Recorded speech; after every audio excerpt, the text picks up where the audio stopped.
नमस्कार साथियों। अभी हम लोग ये देखने वाले हैं एआईबी जो 20 है एआईबी की वेबसाइट पे। तो एक नई नोटिस आई हुई है, तो उस नोटिस को हम लोग देखते हैं कि क्या नोटिस आई हुई है।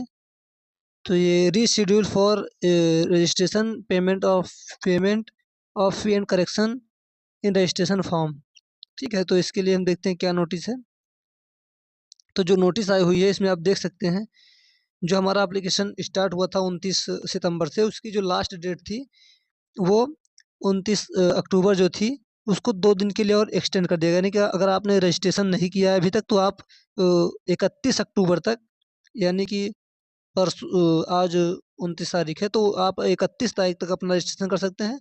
और आपने मान लीजिए रजिस्ट्रेशन कर दिया, फॉर्म फिल कर चुके हैं, तो अभी आपने पेमेंट नहीं किया है, तो उसका पेमेंट आप 1 नवंबर तक कर सकते हैं। यानी कि 1 नवंबर तक आप पेमेंट कर सकते हैं, रजिस्ट्रेशन आप 31 अक्टूबर तक कर सकते हैं।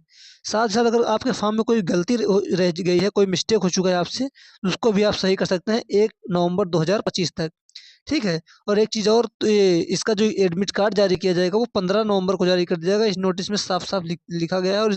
और जो एग्ज़ाम होना है वो क्या है, वो एग्ज़ाम जो है वो 30 नवंबर को होगा। साथ ही इसमें एक नोट में अगर देखें तो लिखा हुआ है, please note that the passing percentage of is fixed at 45% for the general OBC candidate and 40% for SC ST and disabled candidate. यानी कि जो हमारा जो एग्ज़ाम होता है एआईबी का, इसमें 100 क्वेश्चन आते हैं, 100 क्वेश्चन।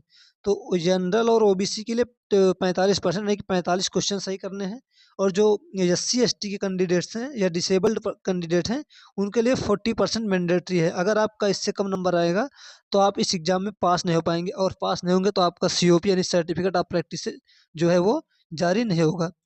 और फिर आपको इसके लिए मतलब कि जो आप मान लीजिए आप स्टेट बार काउंसिल में रजिस्ट्रेशन करवा रहे हैं, तो आपका जो कार्ड जारी होगा वो 2 साल के लिए रहेगा। तो उसको आप क्या क्या क्या कर सकते हैं, उसका परमानेंट कार्ड के लिए आप अप्लाई नहीं कर पाएंगे, यानी आपका सीओपी जो है परमानेंटली नहीं बन पाएगा, जिसके लिए इस एग्ज़ाम को निकालना बहुत ही ज़रूरी है। तो आप अगर आप अभी तक फॉर्म नहीं फिल किए हैं तो फॉर्म फिल कर लीजिए और अच्छे से तैयारी कीजिए, ताकि आपका जो है एग्ज़ाम है निकल जाए। ठीक है।